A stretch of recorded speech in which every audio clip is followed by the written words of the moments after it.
Hello बच्चों। बेटा हमने स्टडी कर लिया था कल अबाउट रिलेटिव मोशन, और जिसमें हमने रिलेटिव वेलोसिटी के बारे में बात की थी। और हमें आंसर मिला था बड़े अच्छे से कि रिलेटिव वेलोसिटी जो है वो कुछ और ना होके ये वेक्टर सब्ट्रैक्शन को ही रिप्रेजेंट करती है। जैसे कल हमने एग्जांपल्स लिए थे और उसमें हमें रिजल्ट मिला था V A B means velocity of A with respect to B that is equal to V A minus V B in vector form. ये मैं वेक्टर फॉर्म में ऐसे लिखा था। और इस V A vector minus V B vector को बेटा हमने वी ए वेक्टर प्लस करके माइनस वी बी वेक्टर लिखा था कुछ, और ये हमारा सब्ट्रैक्शन का ही केस बन गया। तो इसके लिए हमें जो करना था वो ये करना था बेटा कि हमें जिसकी भी वेलोसिटी निकालनी है जिसके रेस्पेक्ट में, तो हम उसको रेस्ट में लेकर आएंगे। अब बच्चों जैसे ए की वेलोसिटी बी के रेस्पेक्ट में निकालनी है बेटा, तो हमें बी को रेस्ट में लाना पड़ेगा। और रेस्ट में लाने के लिए हमने क्या किया था, हमने एक माइनस वी बी वैक्टर को सुपर इम्पोज किया था वी ए पे भी और वी बी पे भी। मैं एक बार फिर से रिवाइज करना चाहूँगा कल वाला हमारा जो रिजल्ट था वो। Suppose two objects are moving with the velocity V A and V B and which makes an angle theta. यहाँ थीटा वी ए वैक्टर और इस वी बी वैक्टर के बीच का एंगल हो गया this one, and we have to find out the velocity of A with respect to B. तो बेटा जिस वेलोसिटी से ये जा रहा है उसके एग्जैक्टली अपोजिट हमने एज्यूम की कुछ इस तरह से माइनस वी बी। क्यों? क्योंकि इसको रेस्ट में लाने के लिए इक्वल एंड अपोजिट वेलोसिटी हम एज्यूम करेंगे, ये रेस्ट में आ जाएगा। और अब इसी वेलोसिटी को हम इस ए वाले पे भी सुपर इम्पोज कर देंगे। ये वी ए है तो इस पे हमने सुपर इम्पोज कर दिया, that is minus V B. ये वी बी था, ये माइनस वी बी। और यदि ये एंगल थीटा है बेटा, तो ये जो एंगल था हमारा दैट इज 180 माइनस थीटा। और फिर हमने पैरेललोग्राम के बिहाफ पे फाइनल रिजल्टेंट जो वेलोसिटी होगी that is V A B उसको सोल्व किया था। और जो हमारी मैग्नीट्यूड फॉर्म में आई थी वी ए का स्क्वायर प्लस वी बी का स्क्वायर, वी ए का स्क्वायर प्लस वी बी का square plus 2 V A V B cos 180 minus theta. और ये बन जाएगा बच्चों minus cos theta, because second quadrant में कोस की वैल्यू नेगेटिव होती है, माइनस कोस थीटा। तो फाइनली मिला हमें वी ए का स्क्वायर प्लस वी बी का square minus 2 V A V B cos theta. और डायरेक्शन के लिए हमने एज्यूम किया this resultant velocity makes an angle beta with we A vector. तो 10 बीटा की वैल्यू हमारी कुछ ये आई थी इस तरह से। अब आपसे कहा जाए कि दो ऑब्जेक्ट जो हैं वो सेम डायरेक्शन में ट्रैवल कर रहे हैं, एक की रफ्तार 10 मीटर पर सेकंड है, दूसरे की रफ्तार सपोज 5 मीटर पर सेकंड है। बताएं रिलेटिव वेलोसिटी क्या होगी फर्स्ट वाले की सेकंड के रिस्पेक्ट में। तो बेटा दोनों सेम डायरेक्शन में ट्रैवल कर रहे हैं, तो हम यहाँ पर पुट कर देंगे थीटा को 0। और जब थीटा 0 होगा तो ये बन जाएगा बच्चों वी ए का स्क्वायर प्लस वी बी का square minus 2 V A V B, और इस सारे का अंडर, मतलब ये बनेगा V A minus V B का होल स्क्वायर का रूट, वो उससे कट जाएगा। और ये बन जाएगा finally V A minus V B. मतलब एक की रफ्तार 10 है, दूसरे की रफ्तार 5 है, और दोनों सेम डायरेक्शन में जा रहे हैं, तो रिलेटिव वेलोसिटी जो होगी वो कितनी हो जाएगी, दैट इज 10 माइनस 5, 5 आंसर हो जाएगा। और यदि उसी क्वेश्चन में आपसे कहता कि दोनों दोनों अपोजिट डायरेक्शन में ट्रेवल कर रहे हैं इस तरह से अपोजिट, तो उस केस में angle 180 degree and cos 180 minus 1 and this minus plus, तो बच्चों बनता ये V A plus V B. इस तरह के क्वेश्चंस हमें मिलेंगे 1D के रेस्पेक्ट में जो हम स्टडी करेंगे, जहाँ पर हमें ट्रेन के कार के क्वेश्चंस गिवन होते हैं, जिसमें हमें ट्रैक दे दिया और उस ट्रैक पे जो ट्रेन्स हैं वो ट्रैवल कर रही हैं, मूव कर रही हैं, दोनों की रफ्तार भी हमें दे रखी है वह, और उनमें डायरेक्शन किस तरफ है वो हमें गिवन होगा। और हमें बताना है क्या कि फर्स्ट ट्रेन जो फास्ट चल रही है वो स्लो वाली को कितने टाइम में कंप्लीटली ओवरटेक कर जाएगी, और यदि दोनों अपोजिट चलती हैं तो कितने टाइम में दोनों के दोनों एक दूसरे को कंप्लीटली क्रॉस कर जाएंगी, और हमें उनकी लेंथ भी गिवन होगी। तो ऐसे क्वेश्चंस में हम कॉन्सेप्ट यूज़ करेंगे या तो थीटा 0 का या थीटा 180 डिग्री। 0 कब, जब दोनों की डायरेक्शन सेम होगी, इसमें रखेंगे हम, ध्यान रहे। और 180 कब, जब दोनों की डायरेक्शन अपोजिट होगी, इसमें रखेंगे हम। तो अपोजिट के केस में ये बन जाएगा V A plus V B इस केस में, जो वी ए बी आएगा हमारा वो बनेगा बेटा V A plus V B, और इस केस में क्या बनेगा V A B equal to V A minus V B, मतलब सेम डायरेक्शन में V A minus V B आएगा और अपोजिट डायरेक्शन में V A plus V B आएगा, और किसी भी एंगल में हो जैसा कि यहाँ पर है तो फिर हम ये यूज़ कर लेंगे। अब ज़रा देखें इस पे बेस्ड हमारा क्वेश्चन और इस पे based numerical, relative velocity of rain with respect to moving man. बारिश हो रही है और कोई मैन जो है वो उस बारिश में ट्रैवल कर रहा है। अब वो मैन किस एंगल से अपना छाता पकड़े ताकि बारिश उसको ना भिगो सके। इस तरह के क्वेश्चंस हमें बेटा मिलते हैं बोर्ड में भी plus as well as competitions के अंदर भी। तो this is the relative velocity of rain with respect to moving man, और in other words we can say this is the application of vector addition or we can say subtraction। ये हमारी जो study कर रहे हैं relative velocity of rain, ये बेटा vector addition oblique subtraction की एप्लीकेशंस ही कहलाती हैं। अब यहाँ पर तीन चीज़ें हैं हमारे पास, first rain, second man, third ground. We have rain, man as well as ground. इसमें बच्चों मूविंग ऑब्जेक्ट कौन कौन है बेटा, इसमें मूविंग ऑब्जेक्ट जो है वो रेन है एज वेल एज मैन है, ग्राउंड जो कि रेस्ट के अंदर है but not in absolute rest, वो हम पढ़ेंगे आगे फिलहाल। तो यहाँ से बच्चों हमने एज्यूम किया कि जो रेन है वो इस तरह से आ रही हैं कुछ वर्टिकली, और किस वेलोसिटी से वी आर। ये वी आर क्या है बेटा, this is the velocity of rain, but in other words we can say this is the velocity of rain with respect to ground. इसको वी आर बोलें या इसको वी आर जी बोले, हम एक ही बात होगी। तो ये वेलोसिटी रेन की है ग्राउंड के रेस्पेक्ट में। और अब किसी भी डायरेक्शन में मैन जो है वो ट्रैवल कर रहा है, मे बी वो लेफ्ट में जा रहा है, राइट में, दाएं बाएं। एक्चुअल में ये रेन जो यहाँ दिखा रखी डायग्राम में ऐसे नहीं बेटा, ये ऐसे है, इस तरह से है। ऊपर से बारिश हो रही है। अब ऊपर से बारिश जो हो रही है इसको हम इस पेपर पे शो नहीं कर सकते हैं, इसीलिए मैंने इसको नीचे की तरफ दिखाया है। तो ये बारिश कुछ ऐसे नहीं, ऐसे हो रही है बेटा, इन दिस वे, जैसा कि आपको नज़र आ रहा है। और मैन या तो इधर जा रहा है या इधर जा रहा है या इधर, कोई भी आप डायरेक्शन ले सकते हो, नॉर्थ, ईस्ट, वेस्ट, साउथ में से कोई भी आप कंसिडर कर सकते हो आप।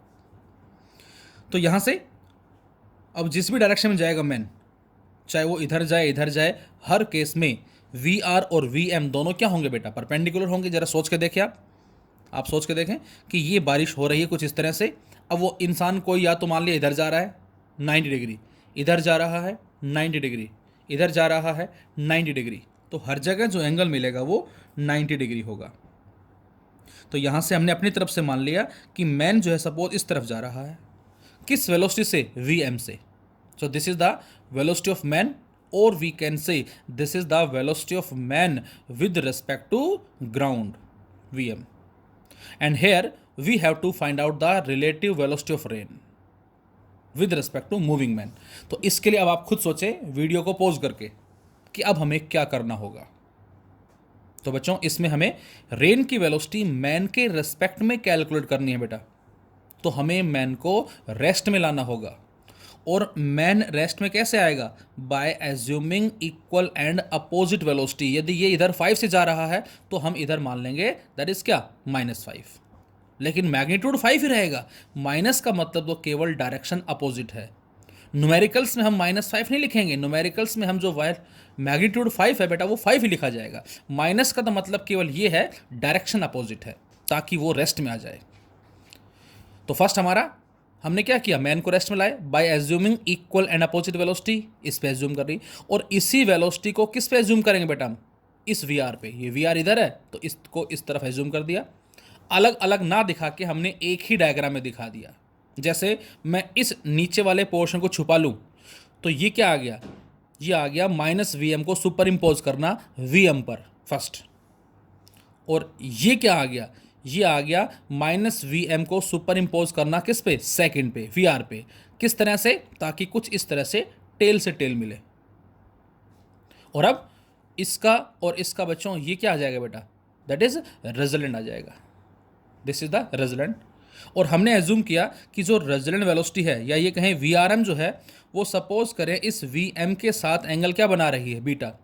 Point to be noted here, हो सकता है आपकी बुक के अंदर ये एंगल बीटा दे रखा हो, वो आप चॉइस है, जो मर्जी लेना चाहे ले सकते हैं। सपोज ये बीटा मानता हूँ बेटा, तो ये क्या हो जाएगा 90 माइनस बीटा, क्योंकि कुछ बुक्स में यहाँ बीटा माना हुआ है, किसी ने थीटा माना हुआ है, किसी ने अल्फा, नो मैटर। ये बीटा हमारा क्या है बेटा, केवल और केवल डायरेक्शन को फाइंड आउट करने के लिए। अब वो चाहे आप इस वी के साथ माने या इसको आप वी के साथ माने, बस फर्क कितना होगा, वी के साथ मानते हैं तो वो एंगल हॉरिजॉन्टल के साथ कहलाएगा, और यदि इस बीटा को वी के साथ मानते हैं तो वो एंगल वर्टिकल के साथ कहलाएगा। मीनिंग में कोई चेंज नहीं होगा। सपोज ये 30 डिग्री है तो बच्चों ये कितना होगा, 60 डिग्री होगा।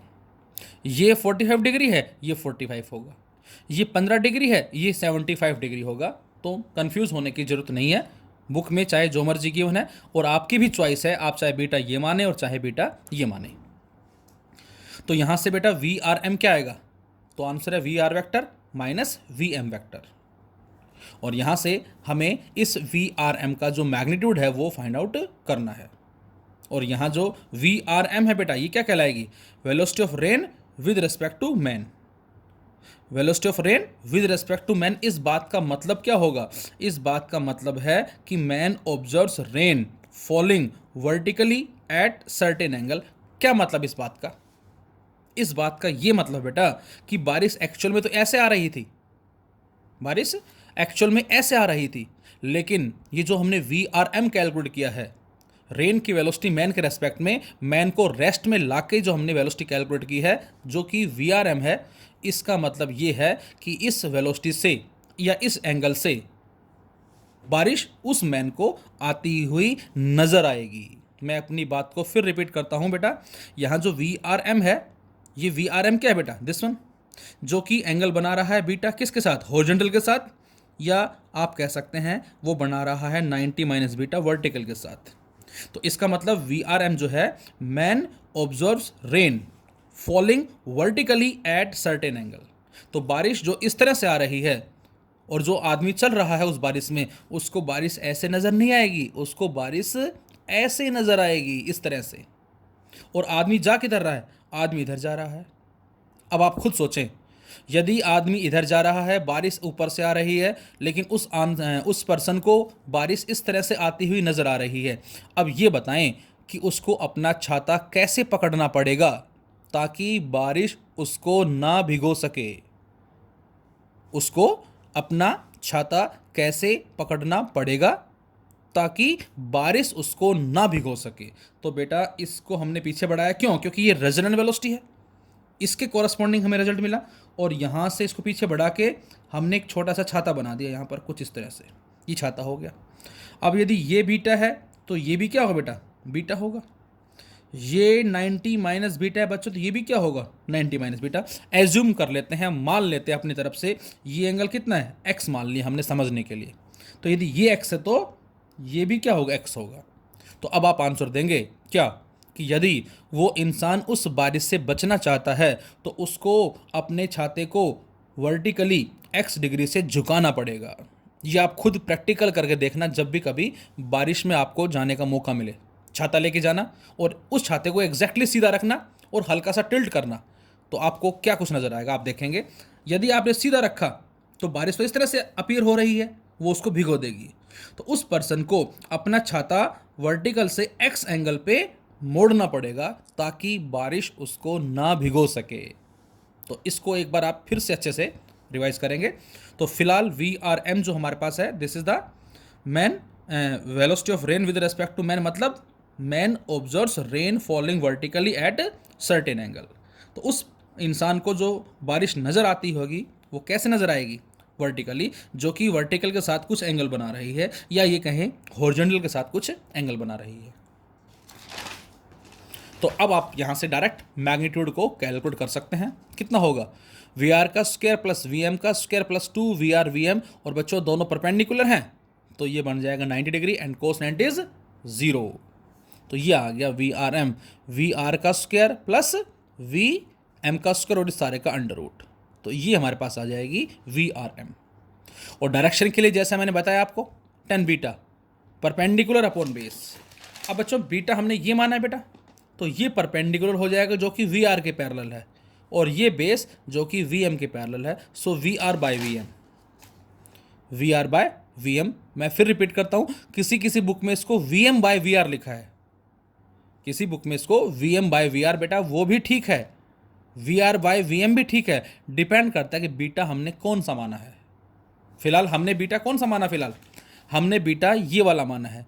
यदि हम बीटा ये ना मान के बच्चों ये मानते तो दिस वन ये मानते, इसको बीटा डैश मान लेता हूं मैं।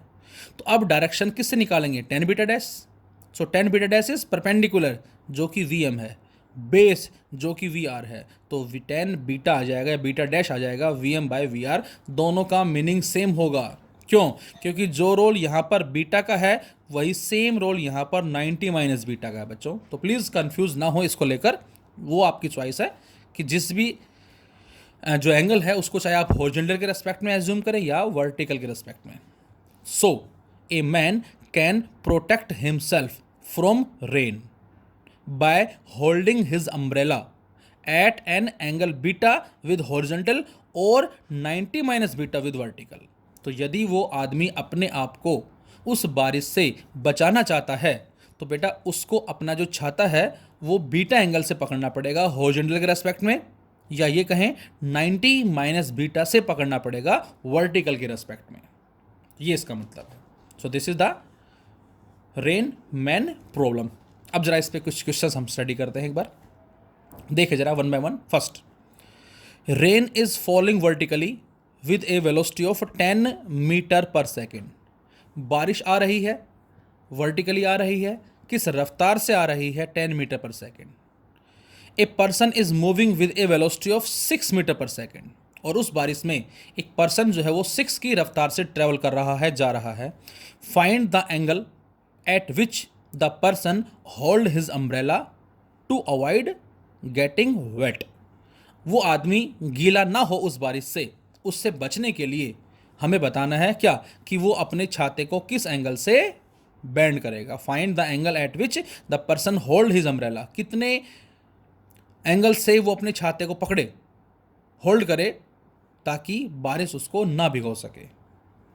अब पहले हमने फॉर्मूला लिखा V R M which is equal to V R minus V M. Man को किस डायरेक्शन से आती हुई नजर आएगी बारिश, ये इस बात का मतलब है। मैन को किस डायरेक्शन से बारिश आती हुई नजर आएगी, यदि ये पता लग जाए हमें तो वो ही हमारा एंगल होगा हॉरिजॉन्टल या वर्टिकल के रेस्पेक्ट में। तो यहां से हमने डायग्राम लिया बेटा, दिस इज वी आर, बारिश आ रही है वर्टिकली जो हमें दे रखा ऑलरेडी। अब मैन किधर जा रहा है हमें गिवन नहीं है, अपनी तरफ से कोई भी आप मान लें, इस तरफ मान लिया सपोज हमने, this is the V M. अब हमें बेटा निकालना है वी आर एम, तो क्या करें, मैन को रेस्ट में लाएं by assuming equal and opposite velocity, इसको इस पर भी सुपर इम्पोज किया, और अब दोनों का ये क्या आ गया रिजल्टेंट, और अब मैंने जरा इसको बीटा मान लिया। तो फिलहाल हमें यहाँ पर बीटा जो है वो फाइंड आउट करना है। तो यहाँ से सबसे पहले हम रिजल्टेंट वेलोसिटी कैलकुलेट करें, मतलब वी आर एम कैलकुलेट करें। तो वी आर का स्क्वायर प्लस वी एम का square plus 2 V R V M cos 90, और इस सारे का अंडर रूट, आगे वाला फैक्टर 0, 10 का स्क्वायर 6 का स्क्वायर दैट इज 136 का रूट, और ये मीटर पर सेकेंड। ये आ गई रेन की वेलोसिटी मैन के रेस्पेक्ट में। और अब आप देखें यहाँ से 10 बीटा बताएं क्या आएगा, परपेंडिकुलर जो कि वी एम है, बेस जो कि वी आर है, तो यहाँ से P by B 6 by 10 10 beta that is 3 by 5। इसका मतलब उस पर्सन को ये यदि एंगल बीटा है बेटा तो ये भी क्या होगा बच्चों, बीटा होगा। ध्यान से देखें, यदि ये बीटा है तो ये भी बीटा होगा। तो उस पर्सन को अपना छाता जो है वर्टिकल से बीटा एंगल पे पकड़ना पड़ेगा ताकि बारिश उसको ना भिगो सके, ताकि बारिश उसको ना भिगो सके। एक और लिया हमने question, a man moving with 5 metre per second. Man जो है बेटा 5 की रफ्तार से ट्रेवल कर रहा है। Observes that rain is falling vertically at the rate of 10 metre per second. अब यहां थोड़ा सा ध्यान से देखें, मैन जो है बेटा वो मूव कर रहा है 5 की रफ्तार से। ऑब्जर्व कर रहा है that rain is falling vertically at the rate of 10 metre per second. Find the speed and direction of rain with respect to ground. हमें स्पीड फाइंड आउट करनी है और डायरेक्शन फाइंड आउट करनी है किसकी, रेन की। लेकिन बच्चों किसके रेस्पेक्ट में, ग्राउंड के रेस्पेक्ट में पूछा है हमसे, please point to be noted here. तो सबसे पहले हमें मैन की वेलोसिटी दे रखी है 5 metre per second, but this is the velocity of man with respect to ground. अच्छा, उसके बाद हमें क्या दे रखा है, observes the rain is falling vertically, उस मैन को रेन ऑब्जर्व हो रही है, किस रफ्तार से आती हुई, 10 की रफ्तार से आती हुई। तो बेटा ये वी आर नहीं होगा, ये वी आर एम होगा। मैंने अभी एक पीछे पॉइंट लिखा था, मैंने लिखा था वी आर एम का मतलब क्या होगा, man observe rain falling vertically, और जो भी एंगल हमें दे रखा है उसके रेस्पेक्ट में, तो ये वी आर एम जो है ये रेन की वेलोसिटी मैन के रेस्पेक्ट में, मतलब मैन को जो ऑब्जर्व हो रही है ये वो है। तो यहां से ये जो वैल्यू है बेटा 10 मीटर पर सेकेंड, मैं फिर रिपीट करता हूं, a man moving with 5 metre per second, this is V M with respect to ground, observes the rain is falling vertically at the rate of 10 metre per second, so this is V R M. और उस आदमी को जो rain आती हुई नजर आ रही है वो वर्टिकली मतलब नीचे की तरफ। अब थोड़ा सा डिफरेंस देखें, अभी जो क्वेश्चंस किए थे हमने उसमें हमें नीचे की तरफ क्या दे रखा था, उसमें बच्चों हमें नीचे की तरफ जो गिवन था वो क्या गिवन था, जरा सोच के देखें एक बार, वी आर गिवन था। लेकिन इस केस के अंदर बच्चों जो नीचे आती हुई नजर आ रही है वो क्या है, वी आर एम है। तो इसका मतलब इस बार ये नीचे की तरफ जो है ये वी आर एम होगा, this is the V R M. थोड़ा सा ये आप ध्यान रखें। अब पहले फॉर्मूला लिखा हमने V R M, that is V R minus V M. तो यहां से मैं आपसे कहूं what is the value of V R, तो इस वी एम को उधर ले जाओ, तो वी आर वैक्टर जो है वो आ जाएगा V R M vector plus V M vector, और दोनों परपेंडिकुलर हैं। तो V R M that is 10 का square, V M that is 5 का स्क्वायर, दैट इज 125 रूट। तो ये तो आ गई रेन की velocity with respect to ground. और डायरेक्शन के लिए हमने अज्यूम कर लिया suppose this is angle beta, तो यहाँ से क्या होगा बच्चों, यहाँ से हमारे पास क्या मिलेगा 10 beta, that is perpendicular upon base 5/10 1/2, so beta equal to 10 inverse 1/2। तो ये हमारे पास कुछ इस तरह से रिजल्ट आ जाएगा। एक चीज़ मैं और बताना चाहूँगा आपको, यहाँ पर हमारे पास जो वैल्यू है बेटा V R M equal to V R minus V M. Suppose मैं इसी को लिखता हूँ R vector equal to A vector minus B vector. एक बच्चे ने क्वेश्चन पूछा कि सर हम पैरेललोग्राम के कोरस्पॉन्डिंग क्यों करते हैं, ट्राइंगल के कोरस्पॉन्डिंग क्यों नहीं करते। कर सकते हैं, नो मैटर, क्योंकि दोनों में कॉन्सेप्ट सेम है बेटा। देखें जरा कैसे, सेम यही चीज़ है। इस वी आर एम को मैंने आर मान लिया, वी आर को मैंने ए मान लिया, वी एम को मैंने बी मान लिया। अब आपको ध्यान ये रखना है क्या कि रिजल्टेंट जो हमारा वो ए आना चाहिए। सपोज मैं शायद मैंने कल बताया भी होगा आपको, ये बेटा ए वेक्टर है और ये सपोज करें बी वेक्टर है, और ये हमने मान लिया आर, दिस इज आर। अब यहाँ पर डिपेंड करता है आर हम ऐसे ले रहे हैं या आर हम ऐसे ले रहे हैं। आपको जो रिजल्टेंट लेकर आना है वो ए लेकर आना है, जो रिजल्टेंट लेकर आना है वो ए लेकर आना है। इस बी को इधर ले जाओ आप, तो R vector plus B vector बराबर ए वेक्टर, तो इसका मतलब आर और बी का सम ए के बराबर है। तो इसका मतलब ये बी वेक्टर यदि इधर है तो बेटा आर वेक्टर हमें इधर मानना पड़ेगा कुछ इस तरफ। तो इसका और इसका ये क्या आ जाएगा, रिजल्टेंट। सेम चीज़ वही यहाँ पर है बच्चों। क्या इसके अंदर जो बी है वो हमने क्या माना है बेटा, वी एम माना है। सपोज करो मैं कहता हूँ ये वी एम है, this is the V M, और उसके बाद जो वी आर है वो कैसे है, सपोज डायग्राम में नीचे है, जो भी है हमें दे रखा है, जैसे इसमें वी आर, तो ये हो गया वी एम जिसको हमने क्या माना यहाँ बी मान लिया। अच्छा, ए की जगह है वी आर और उसके साथ साथ वी आर एम। ये वी आर एम क्या है बेटा, man observes that rain is falling vertically. तो वर्टिकली क्या आ रही है, इस तरह से वर्टिकली क्या आ रही है बेटा, रेन आ रही है मैन के रेस्पेक्ट में। अब आप सोचें जरा कि यदि हमें यहाँ पर वी आर को रिजल्टेंट लेकर आना है तो क्या करना पड़ेगा। यदि हमें वी आर को रिजल्टेंट लेकर आना है तो ये हमें इस तरफ मानना पड़ेगा, कुछ इस तरफ, इन दिस वे। ये एक वेक्टर हो गया, ये दूसरा वेक्टर हो गया, इसका और इसका ये रिजल्टेंट आ जाएगा। लेकिन इस पे जो एरो लगाएंगे वो हम ऐसे लगाएंगे इस तरह से, और इसको बोलेंगे V R in this way. तो ट्राइंगल के हेल्प से भी हम इसको सोल्व कर सकते हैं। Thank you.